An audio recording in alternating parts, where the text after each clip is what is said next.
Hi, everybody. I'm Jody Rabhan. For those of you who don't know me, I'm the Chief Policy Officer at the National Council of Jewish Women, and my pronouns are she and her. I am so thrilled to welcome you all to our NCJW webinar Leadership Series. The National Council of Jewish Women has launched a uniquely tailored version of the NCJW webinar series that is open exclusively to our leadership network. And it's really dedicated to creating an online space where we can connect, where we can learn together and provide leadership training and skills. And we're really thrilled to offer today's webinar on the National Voter Registration Day coming up in September and other efforts around getting out the vote, or as we often refer to it as GOTV. Again, thank you so much for joining us today. Before we get started, I want to share a few housekeeping notes. To enable closed captioning, you can click on the CC or the closed caption button that's at the bottom of your screen. We are keeping everybody's mics muted, though you do have the capacity, I believe, to unmute. And this is really to just hold down on the background noise. Please feel free to unmute during the Q&A portions of the webinar. And I'll tell you when those are in just a few seconds. As we mentioned before, please be sure that your Zoom name includes your section and your pronouns, your title, if you can get it all in there. And if you can't figure it out or it's too much, just drop it in the chat. If you click on those three dots at the top of your box with your name, you can select rename and do it that way. And if you're in an iPad, as Lindsay mentioned, you can click on that icon, the participants icon, and you can find yourself and select rename. But again, chat works. Feel free as we go along to write your questions down or drop them in the chat box. We'll have a dedicated 10 minutes of Q&A about National Voter Registration Day, and we'll have more time toward the end of our webinar. Write in the chat if you're experiencing any technical issues, and just please note our capacity to address issues while the webinar is running. It's limited, but we are checking. And know that when you introduce yourself, again, joining us and changing your name on Zoom, we're going to continuously ask you for those three pieces of information: your name, section, pronouns. So we want to see them. We want to know who's with us today, and we want to make sure that you all know who is joining us on the webinar. As we gather today, it is really important that we acknowledge the 100th anniversary of the ratification of the 19th Amendment. We celebrate on August 18th, which was yesterday, because on August 18th in 1920, Tennessee became the last state needed to ratify the amendment. And then on August 26th, also in 1920, the amendment was certified. So women were finally granted the right to vote on paper, but access to the ballot was effectively denied to nearly everyone except white women. Many of these barriers remain today for Black, Latina, Indigenous, disabled, and minority language speaking women. And given the importance of the vote, this anniversary, and the upcoming election, it is truly my pleasure to welcome Caitlin Donnelly, Education and Engagement Coordinator at Nonprofit Vote. Caitlin manages Nonprofit Vote's popular monthly webinar series and builds the capacity of organizational partners like us to deepen their levels of voter engagement. Today, Caitlin will share tools, resources, ideas, and more for voter registration, and she'll explain why partnering with National Voter Registration Day can be an asset to you and your section, whether you've been registering voters for decades or might be new to this work. She'll also highlight how the work really has changed in the face of the COVID-19 pandemic. Caitlin, I'm happy to- I'm gonna rudely interrupt. It's Lindsay. I just wanna end the poll so you all see where folks are at. So let me end the poll so you can see it, and I'll read it if anyone's on the phone, and then we'll turn it over to Caitlin. I apologize. So thanks to everyone for answering. On a scale of 1, none, to 5, all day, every day, how much are you or your section working on voter registration? We had almost 50%, 50 people vote. Out of that, 6% said none. So we're thrilled you're here, because we know after this, you'll definitely get involved. 27% said 2, a level 2, 25% said level 3, 29% level 4, and 13% 5 all day, every day, which is incredible. I'm realizing I'm not sharing the results. I'm so sorry. There they are. So thank you to everyone who's already jumped in full steam ahead, and thanks for the work that you're going to continue to do. Now I will stop sharing the results and turn it back over to Caitlin. And stop sharing my screen so you can share yours. Thank you. Hello, everyone. My name is Caitlin Donnelly. I work with Nonprofit Vote, which is the managing partner of National Voter Registration Day, and I use she, her pronouns. I'm really excited to be talking with you all today, and I love that we started with that poll because it gives me a good sense that most of you are doing some or a lot of voter registration, which is great. So I'll conduct a little informal poll right now. I'm wondering how many of you have hosted a National Voter Registration Day event in the past. This holiday has been going on since 2012, so perhaps you've done it in the past. Just throw it in the chat and I'll keep my eye on that because I would love to know who's done this before. Back in 2018, I also spoke with the group about National Voter Registration Day.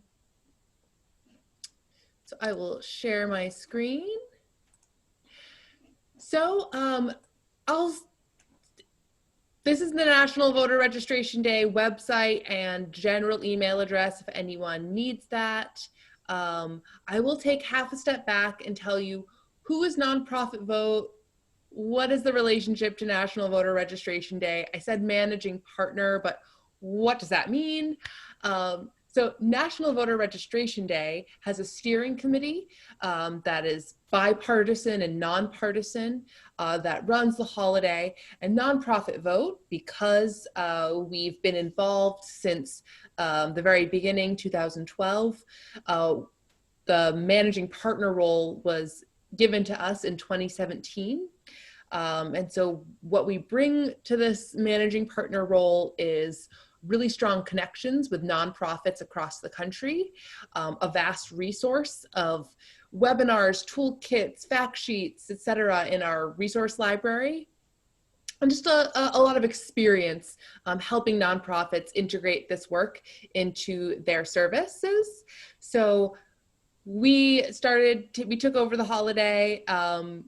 We now have Lauren Kunis is the program director for National Voter Registration Day. If you attend any of the NVRD webinars, you will see her on those webinars running those. It gives me a nice little break, but I still love when I have an opportunity to talk about this because it is sort of our Christmas or our Hanukkah or our just special like time of getting excited, for, some people it might be their Super Bowl, whatever sort of time of the year maybe you look forward to, this is the day for us, the voter engagement nerds.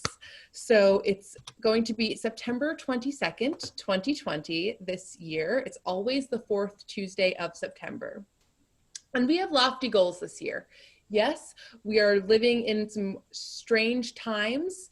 There are a lot of barriers facing voters this year, given the pandemic and the economic crisis that has resulted from the pandemic. But we still think it can be our biggest voter registration day ever. And part of that is that it really needs to be. We broke huge records in 2018 with over 865,000 people registered. But what we've seen since the COVID pandemic hit is that registration rates have tanked. So we know that we need to make up for lost ground. And we also really need to be thinking about our neighbors and our community members that are maybe facing eviction or housing instability, people who are immunocompromised or have health issues that make voting in person more dangerous for them. We need to make sure everyone's registered so that they have the full suite of options for voting available to them. So you have to get registered first. So we've brought in over 80 what we call premier partners to help us with this holiday. Lauren called it an open source holiday on a call I was with her on with her today. And that means that we really want you to take it and run with it, be creative. We have a lot of tools and resources, and our premier partners that include, Facebook and Google, as well as, Comedy Central, MTV, Patagonia, Blue Apron, a really vast variety of corporate partners and media partners, as well as nonprofit partners like United Way and Feeding America, all working together to, reach the people that they have access to, that are, near them.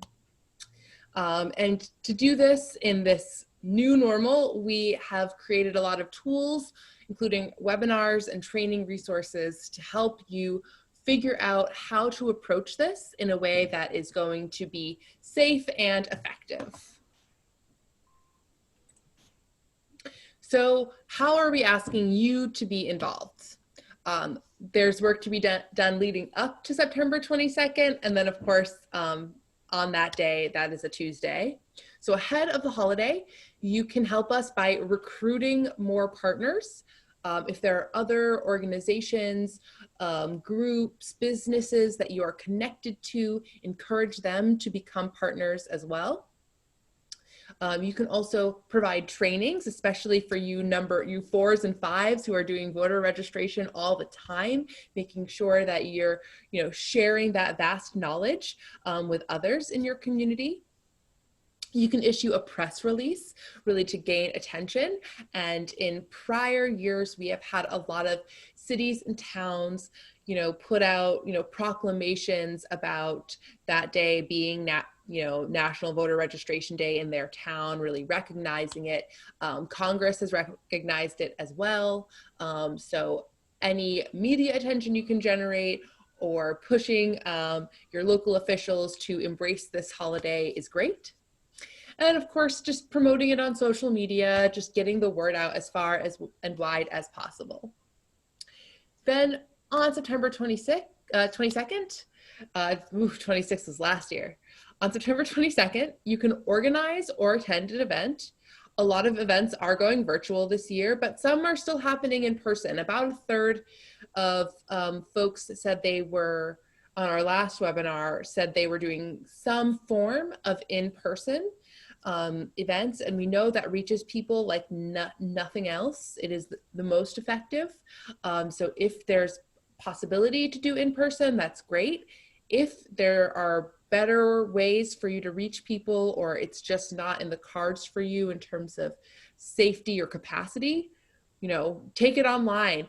Organize volunteers to do phone bank, host a meeting over Zoom or Facebook Live. And just, we're trying to tell people, even if it's not, 100 people in one room close to each other, keep the spirit alive with things that are live, real time, and high energy. You can continue social media promotion through that day.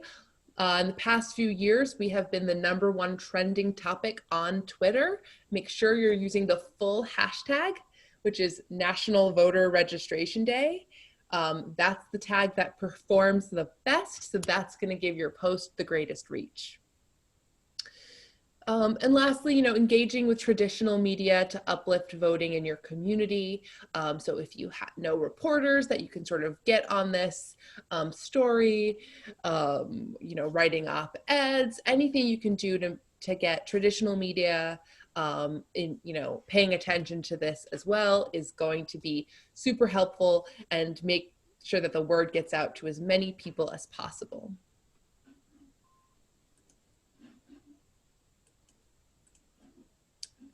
Okay, so I wanted to talk about some of the best practices around messaging, because that is going to be such a key part, whether, especially if you're doing completely virtual events, but if you're doing promotion for an in-person event, messaging is super important.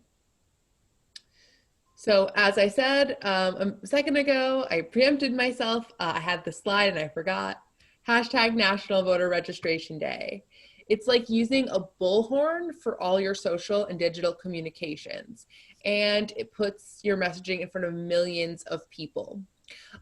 If you are interested in Facebook or Twitter, you use those platforms. We actually just hosted some webinars with Facebook and Twitter staff about how to best leverage their platforms.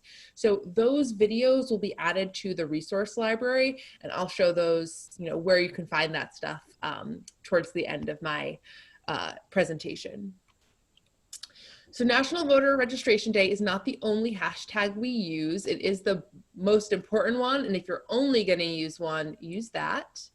But if you're doing a lot of messaging that day, a lot of social media, and you want to have some diversity in there and also be a little forward thinking, the other message we're really promoting is vote ready, hashtag vote ready. And it's like, are you vote ready, or I am vote ready. And it really acknowledges that voter registration is one step. It does not take you to the finish line. It just means that you can enter the race, right? So when you use it with the primary tagline, you can motivate people to get registered, but you're also signaling that they need to know what's on the ballot. So if you've put together a candidate engagement or candidate guide or voter guide, or you're using one from League of Women Voters and their Vote 411 site, or some other source, it's a good tie-in. People should know what's on their ballot. Vote Ready can be used to promote people knowing what their options are. Are they going to vote early in person? Are they going to vote by mail? Are they going to vote on election day? What is their sort of plan around that? If they are going to vote in person, knowing where their polling place is or early voting center, and we know there's a few different names for that, depending on what state you're in, so tweak accordingly. And again, just having a plan to vote. Getting you registered gets you more ready, but you're not vote ready until you've done things like, today I applied for a mail-in ballot. So when you're planning anything for National Voter Registration Day, there are some basic things to start with. You want to build your team. So perhaps that is your section. And you want to think about who's helping you organize and run this. You want folks who are high energy. If anyone is, like I said earlier, a voter engagement nerd or policy person, they have maybe a lot of advocacy experience and know really how the voting process works in your state, that is a good person to tap. People who are good at designing things on social media or hosting virtual events, those are good people to tap. Bring in a diverse team that has lots of skills and perspectives to help you plan your event. And also engage partners. So again, encouraging people and other groups that you're connected with to also sign on as National Voter Registration Day partners, and share the load. If you can work together, it means less work but more audience.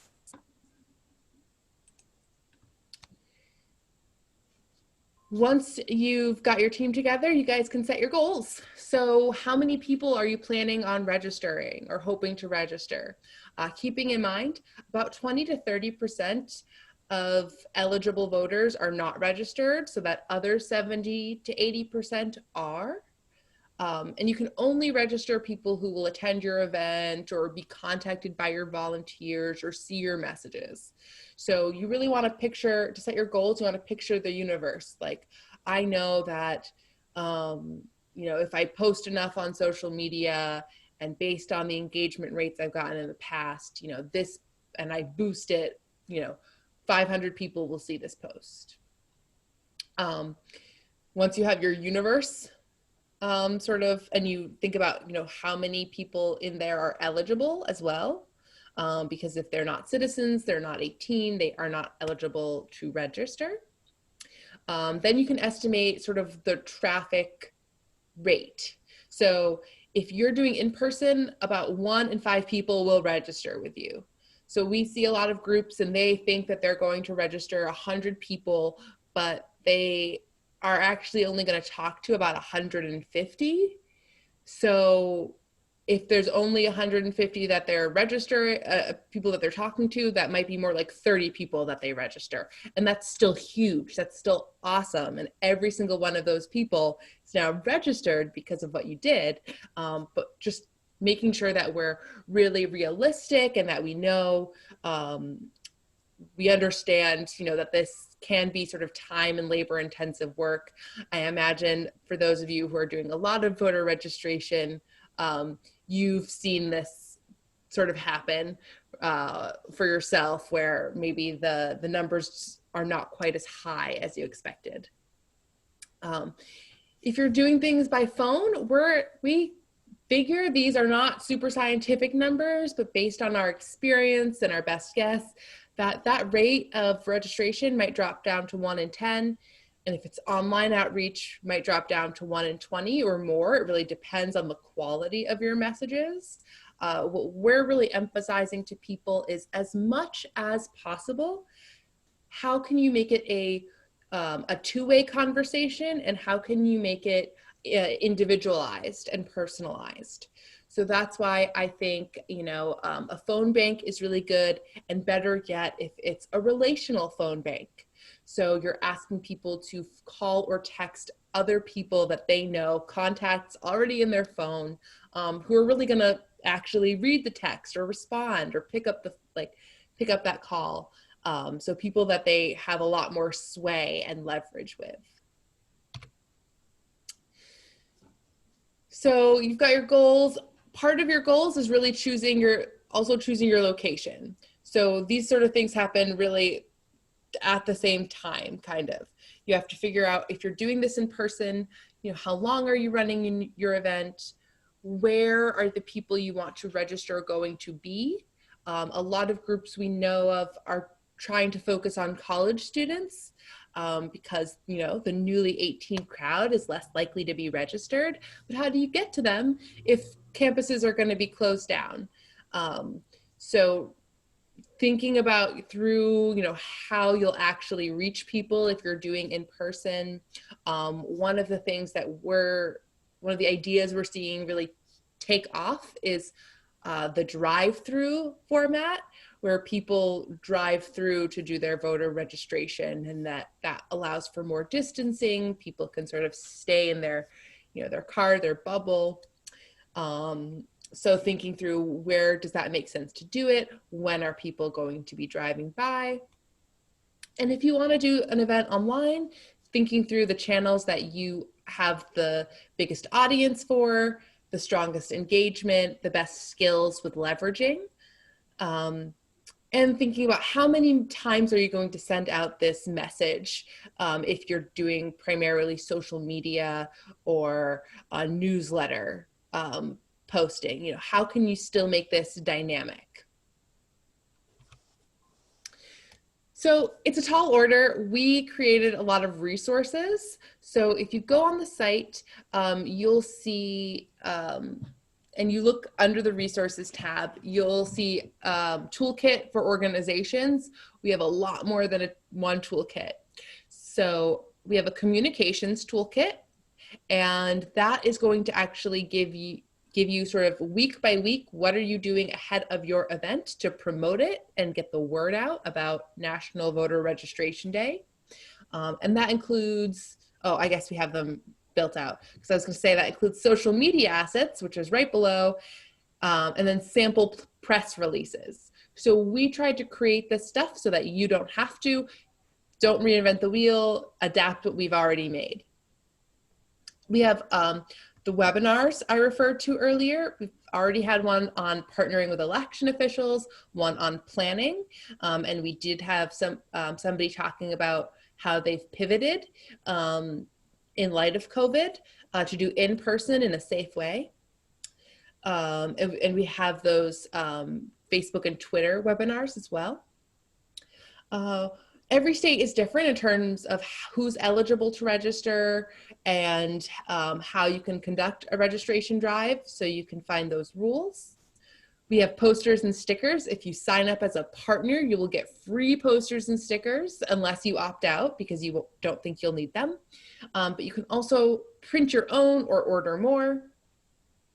We made a special guide just on how to COVID-proof your event, essentially how to do it in person safely. We created a whole guide of online voter registration tools like vote.org, TurboVote, Rock the Vote, Register to Vote, Vote 411. What are these things? How do they work? We distilled it all down to give you an easy reference point so that you're not, trying to do your own research.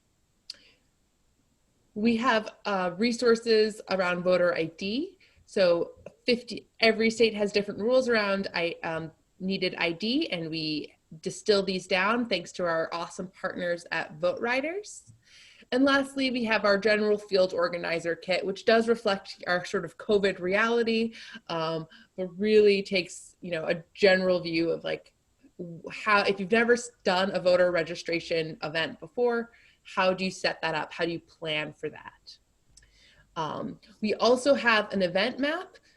So we'll be talking about that on our September 2nd webinar, which will be about promoting your event and how you can literally get it on our map so that other groups can find you if they want to partner, and voters can find you if they want to register with you in person. So that is my presentation.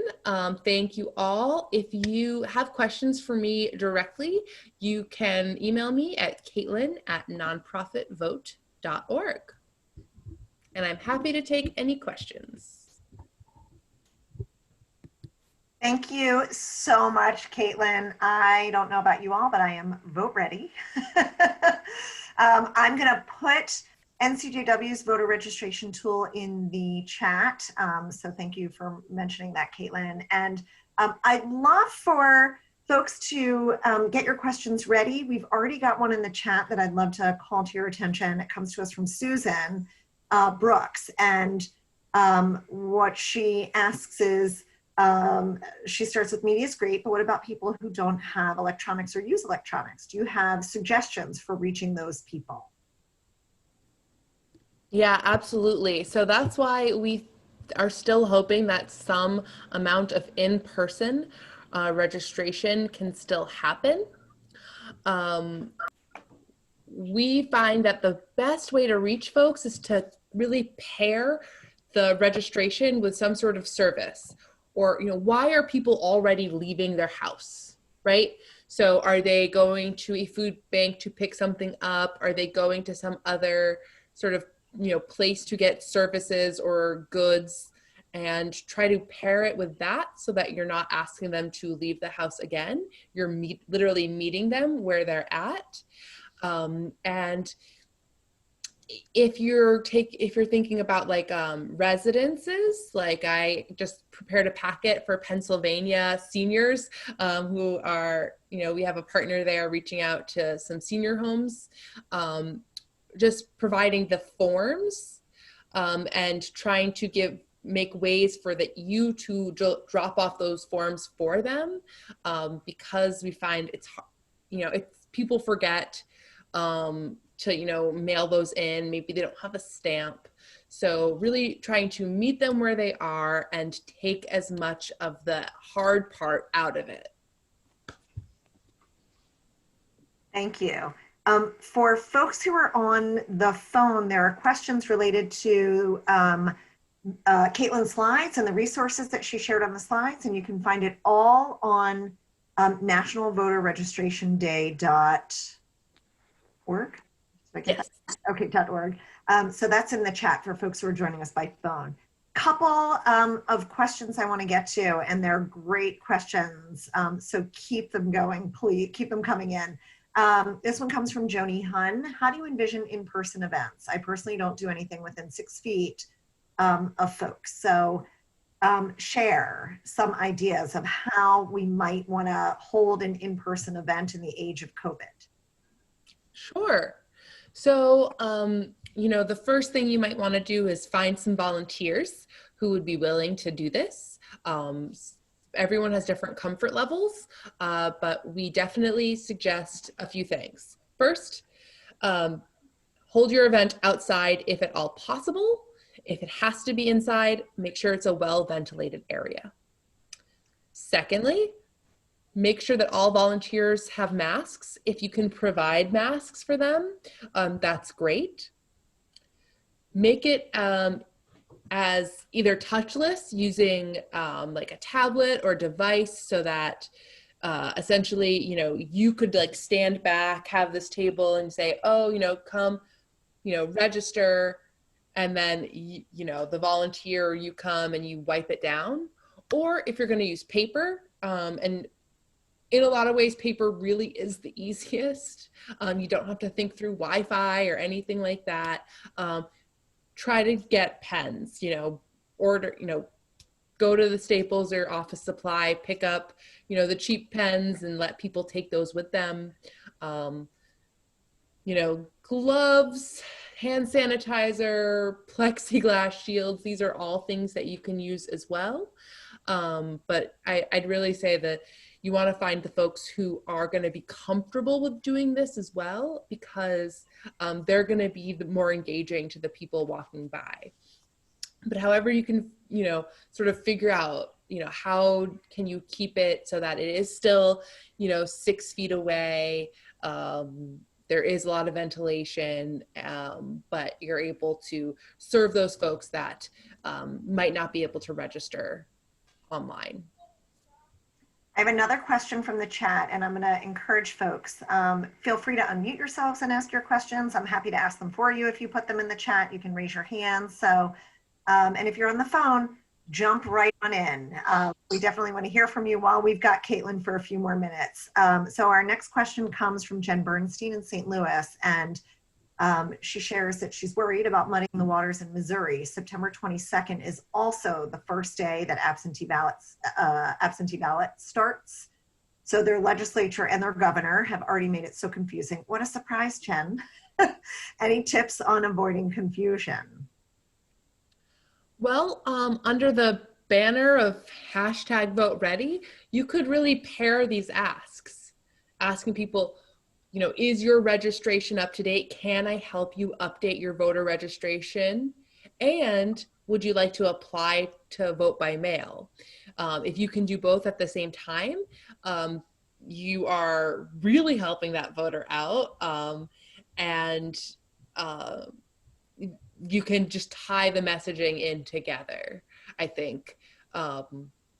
National Voter Registration Day will be like big and all over the media, and it'll be hard to avoid on social media and other places. But if that's your sort of first day of absentee ballot requests, lift that up as well, and make sure that anyone doing voter engagement that day knows who is eligible and how to apply for that mail-in ballot, so that they're able to answer voters' questions about that. And Caitlin, to add on to that, would you suggest like making sure that links to that information is sent in emails and is, you know, provided to folks so they have that in advance? Yeah, absolutely. If your state's portal for registration or applying for vote by mail are kind of clunky, you know, I'm in Massachusetts, and honestly, mine is really clunky. You might want to use one of those third-party tools to make it just really clear and simple. One that I really enjoy is Register to Vote, because you can register, you can also apply for a mail ballot, and if you need it printed for you, they will mail it to you. So you can go in, you can apply, you don't have to print it yourself. They will mail it to you so that you can mail it to your elections office. So, or the voter can apply there and get it mailed to them to send on to their elections office. So you just want to make it as simple and clear as possible. Hold your head up. Don't walk like this. You can hear someone. One last question for Caitlin, and then we're going to move on to our two other speakers. What is the URL for Register to Vote? Great question. I am throwing it in the chat. Thank you. And while It's a 2, not TO. I also saw about Vote ER. We have been working with Vote ER since before it existed. We were one of the first groups that they talked to, and so we are a big fan and sort of, encouraging folks to, especially clinics, hospitals, et cetera, to embrace their tools. They're super easy and to use and to reach folks. And we know that health centers and the health environment is a great place because there's a lot of trust there and a lot of foot traffic. Terrific. Thank you so much, Caitlin. It is so great to have you back with us, and I was remiss in introducing you in sharing that we were pleased to have you back. Yeah. I want to thank you for all the great information. Again, we will include it in our follow-up resources. And I noticed in the chat there is some chatter about Vote Forward, and we're thrilled to have NCJW Vice President and State Policy Advocacy Co-Coordinator, as well as NCJW's California State Policy Advocacy Co-Chair, Claire Lipschultz. She's going to discuss her sections and her state's work with Vote Forward. And for those of you unfamiliar with Vote Forward, it's a clearinghouse for letter writing to help get out the vote. Claire will also share information about how to get your state or your section involved. Again, hold your questions. We're going to hear from one other really incredible NCJW leader after Claire, and then we will have time for all your questions about Vote Forward, what Linda will share, and anything else on your mind related to voting. Claire, the floor is all yours.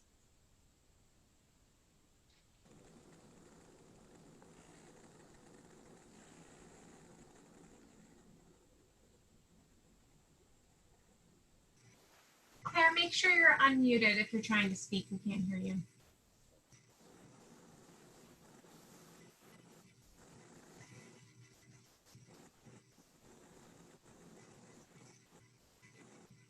Okay, that would be a good thing.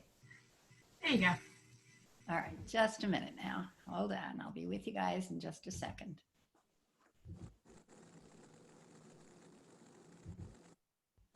Just a second, I'm having a little problem here.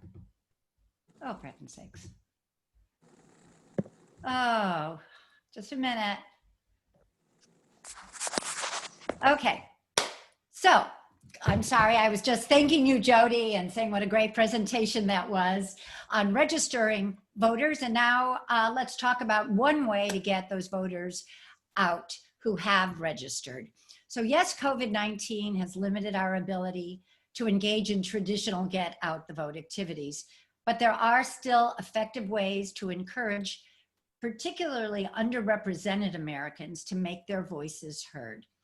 And to that end, actually, in this call, I am thrilled to announce for the first time the launch of NCJW's national partnership with a group called Vote Forward. Vote Forward is a nonprofit organization whose mission is to empower grassroots volunteers to help register underrepresented, low turnout voters and encourage them to vote. They've created a personalized letter writing platform for volunteers to use to specifically reach these voters.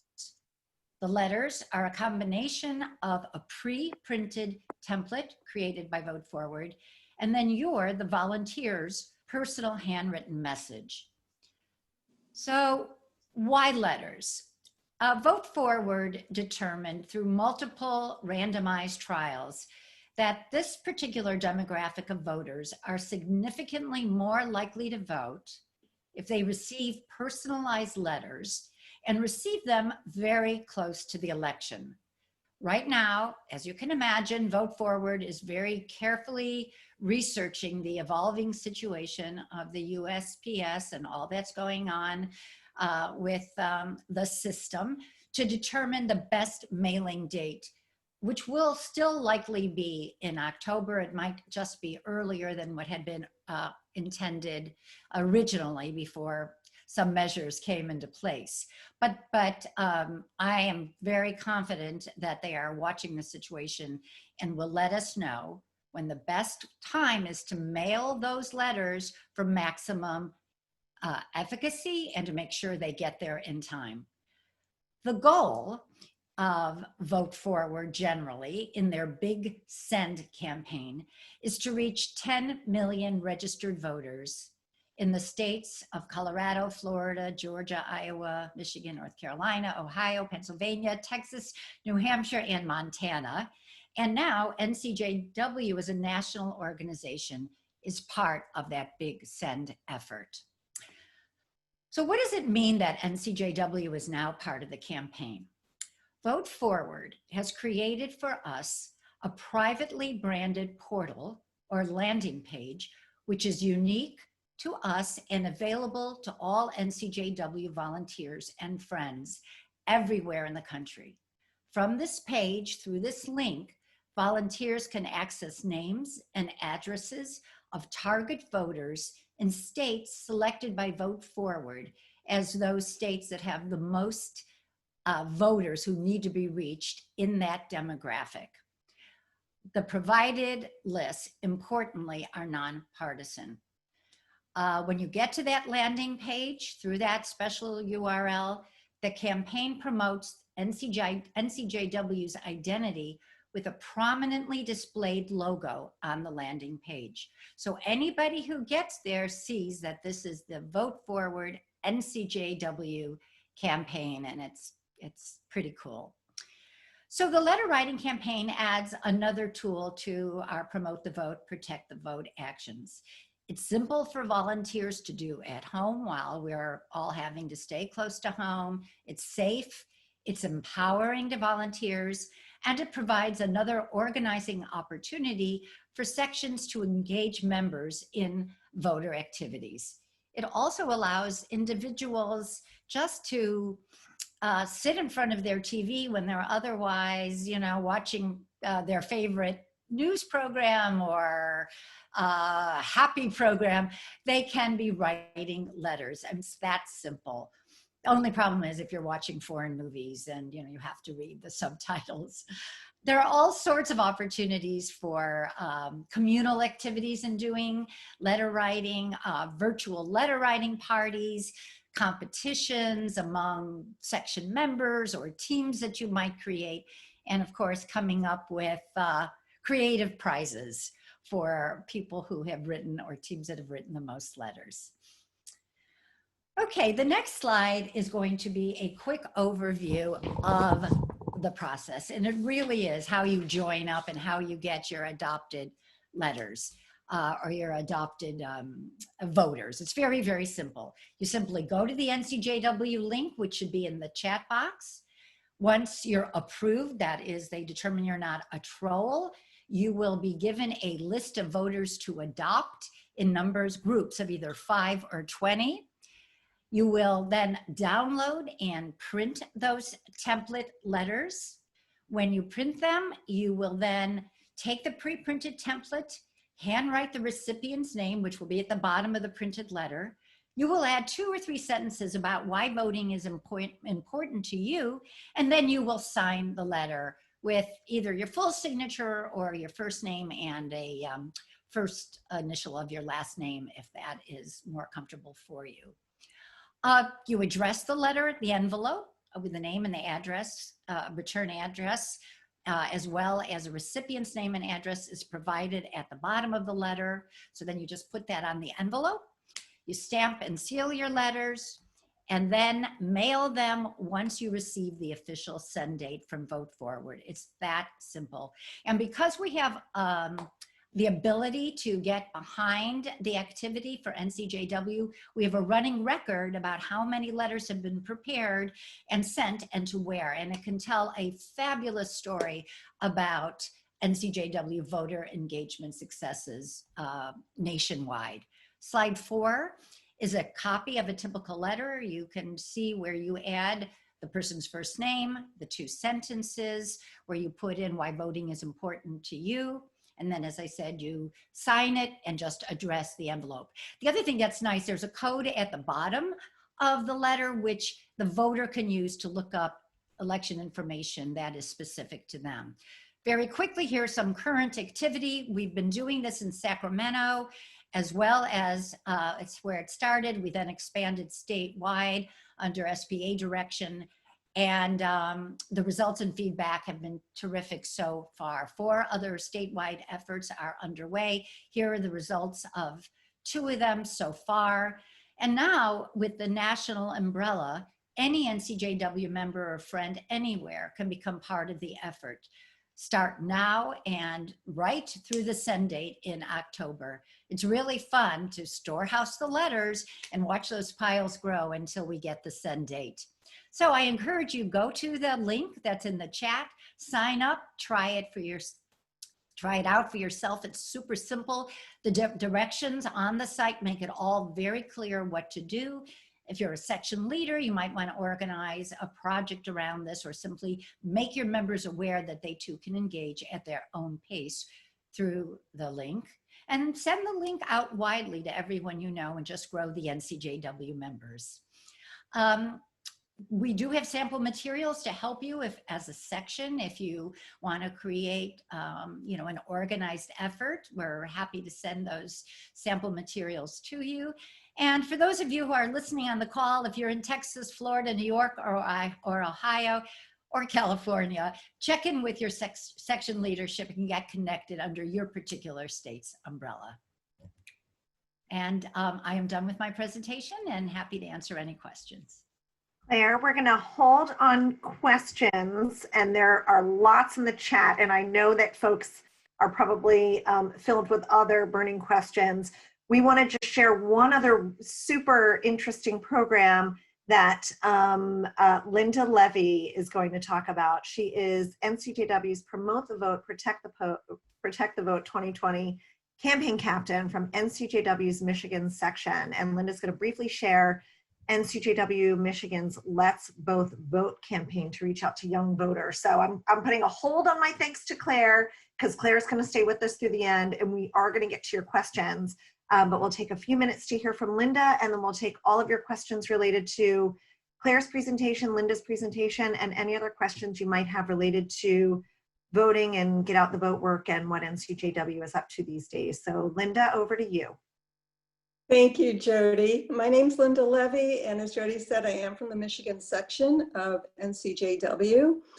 And back in January, when we were trying to decide what our section could do to really focus on the election this year, we had a few focuses, but we decided that one of them should be to focus on young voters, particularly voters who had not had the opportunity yet to vote in a presidential election.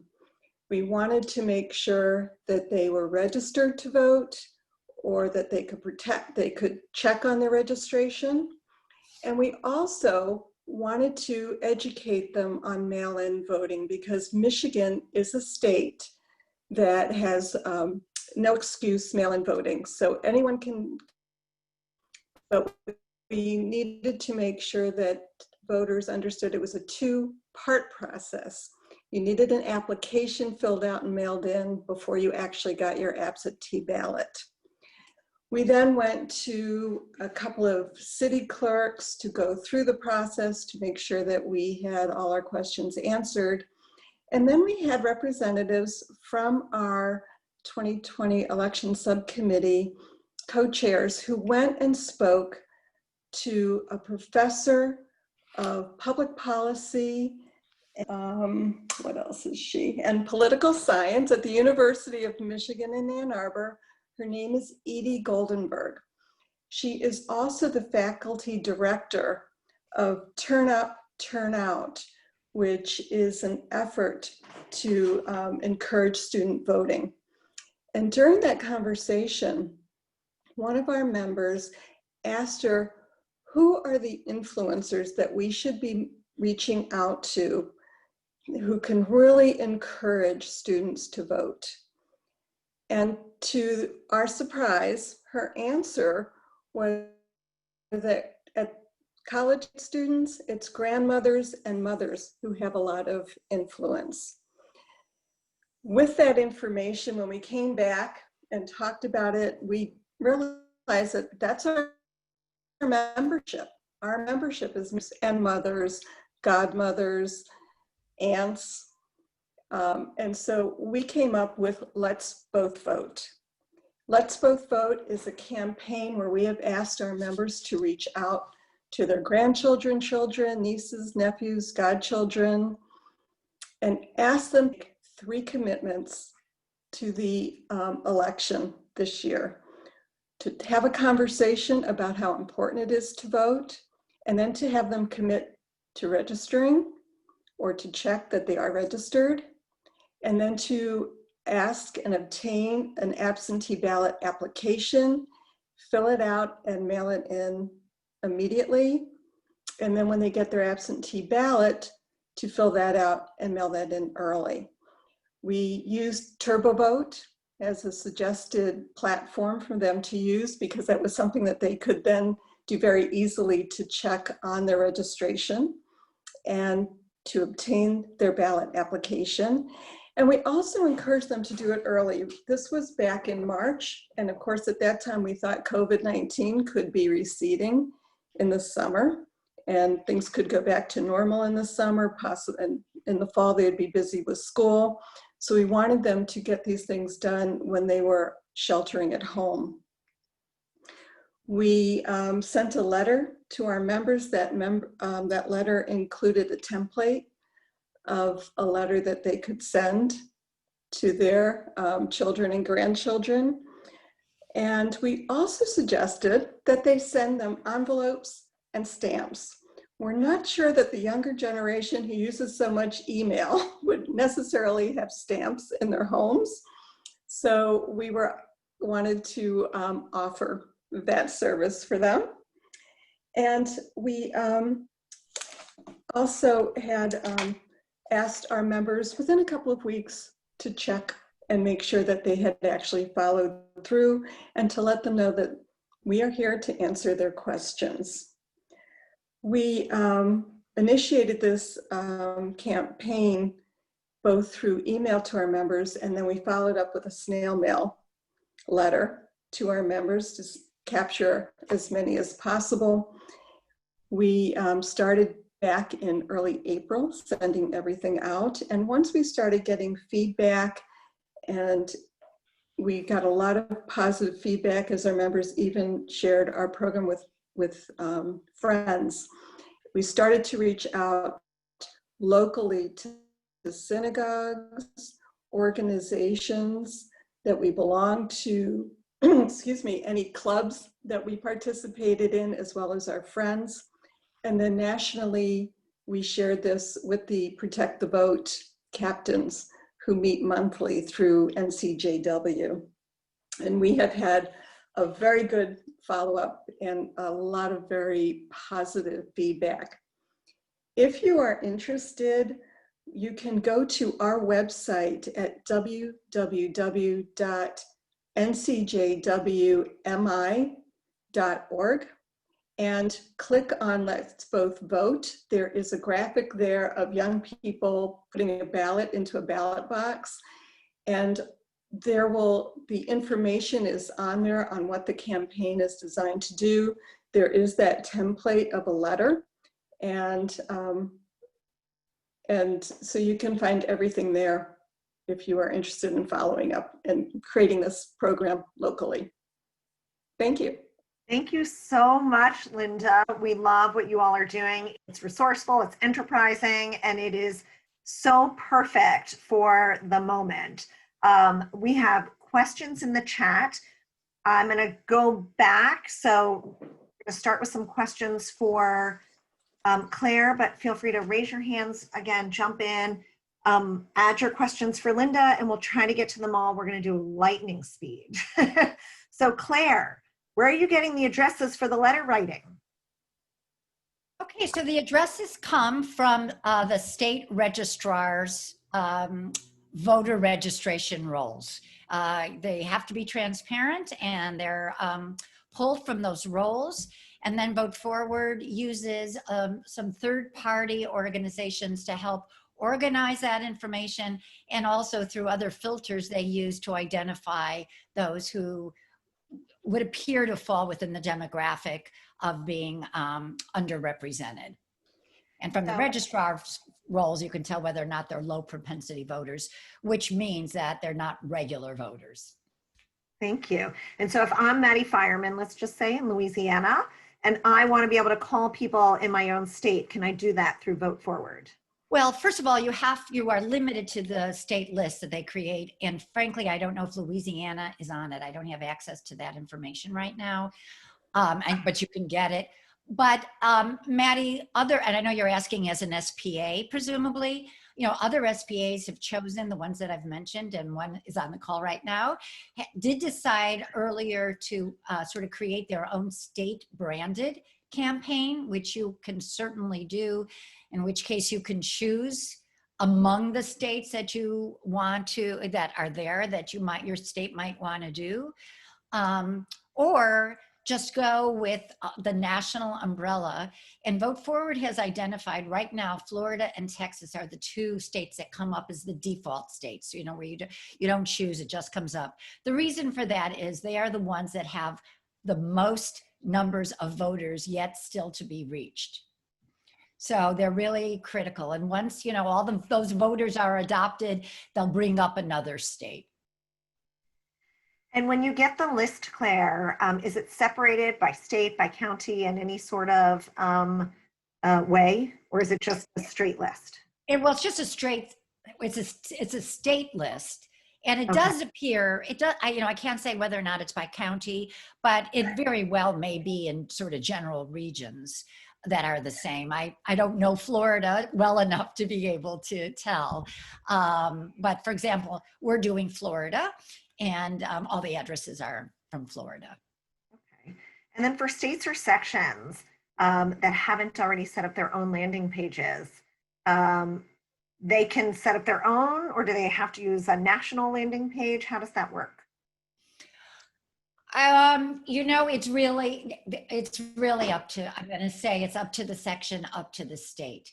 Okay. It's work to set it up. It's not that much work, but it is work to set it up, which is why we thought at this point in time, as we're getting, the days are ticking off, that if we set up a national vehicle and a national portal, everybody would be able to sort of have their numbers counted underneath that umbrella, which is as easy as clicking the established URL. Thank you.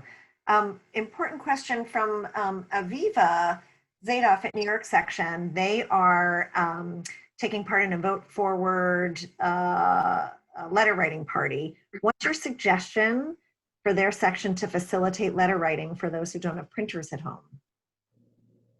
Well, you have to have printers.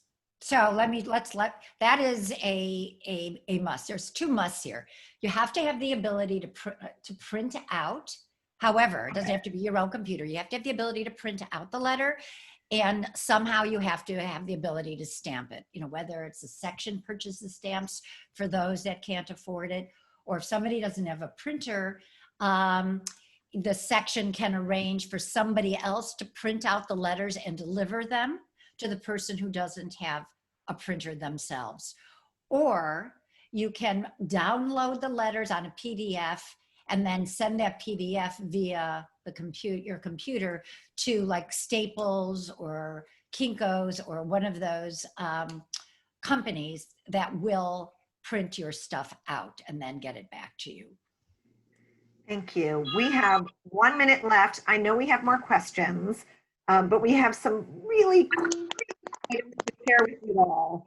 I want to encourage you to keep the questions coming. You can send them to me, you can send them to Lindsay, you can send them to Claire. Questions for Linda, we will get them answered for you. But before we close out, as we sort of wrap up this, conversation around registering to vote, the anniversary of the 19th Amendment, and this really important election that's upon us, there are 3 really important ways that we want you to take action. One is registering voters. As I'm sure you figured out, and NCJW has a tool. It's in the chat. I think it's in the chat twice. We'll make sure you get it in the follow-up. Or sign up as a partner organization for National Voter Registration Day. It's important to get registered to vote. It's important to find out about absentee ballots. And get everybody who is eligible to vote registered and Out to Vote, which is the next one, Get Out the Vote, GOTV. You can get involved and vote forward, as Claire mentioned, and the link, again, is in the chat and will be provided to you afterwards. And you can talk up absentee ballots. You can find out your state voting rules. I'll drop it in the chat. And know that a lot of information has now been placed online, given that I know it's very difficult to get phone calls through, especially to your registrar's office. The third area is protecting the vote. As the Senate continues to sit on COVID relief legislation, they've got the HEROES Act passed by the House. It's the Health and Economic Recovery Omnibus Emergency Solutions Act, a mouthful, HR 6800. And that includes that $3.6 billion that we at NCJW have been asking for that the House passed. It provides funding for states to have safe and accessible elections. So we're going to include these action items, social media samples, and even talking points on the 19th Amendment and this 100th year anniversary in our follow-up email. I want to thank Caitlin and Claire and Linda for their incredible work, for joining us tonight. They have demonstrated just three, but totally incredible and creative ways to get out the vote, to register people to vote, and how it can be done during a pandemic. We've got one more poll for you, and as you're taking the poll, I want to make sure you saw our save the date that went out, I believe, this morning. We are hosting a very special conversation, promoting the vote and protecting the vote, a conversation with Stacey Abrams on September 15th at 4:30 p.m. Eastern. The focus will be on the intersection of racial justice and voting. And last, we hope that you'll join us for our next two NCJW webinar leadership series and racial justice event. One on Monday, April 24th at 1:30 p.m., tips and tricks to hosting a Zoom webinar. Monday, September 14th at 1:30 p.m. Eastern, donor engagement and journey mapping to learn about digital fundraising, engagement, and stewardship for your section. And our racial justice learn-in on Sunday, September 23rd from 12 to 8:30 p.m. Eastern, and which has been helpfully translated to Pacific time, 9 to 5:30. And a shout out for the Moving from Reproductive Justice to Reproductive Choice to Reproductive Justice. Sheila Katz, NCJW CEO, will be introducing that session. We'll be joined by our partner, Sharice Scott of Sister Reach, and we really hope you'll join. That's from 3:30 to 5 p.m. Eastern. With that, we're at time. I hope you've had a chance to take the poll. Lindsay, do you want to share any readouts from the poll before we say goodbye? Well, I think people are still taking it, but as it just disappeared, here we go. I can share with you that, 80% so far have said it's excellent. So we appreciate that. And those who say good and okay, welcome your feedback. So please send that to us. And, almost 60% are excited to get involved in National Voter Registration Day. 60% want to sign up for Vote Forward. 30% are planning to engage younger family members to get out the vote, and 30% are planning to do work on other ideas you heard today on today's webinar. So, I don't want to speak for Jody. I think there were some other questions, but maybe we can officially end this webinar. So I'll stop the recording and we can wrap up any remaining questions for those who are able to sign on. So stay on. And just echo those appreciations to all of our fantastic speakers and all of you who are fantastic leaders in the field, working on really critical issues, including voting. So let me pause the recording. And I just want to say thank you to those of you who have to hop off. I'm happy to stay on and answer questions, and just be well, stay safe. Thank you for all that you do, and apologies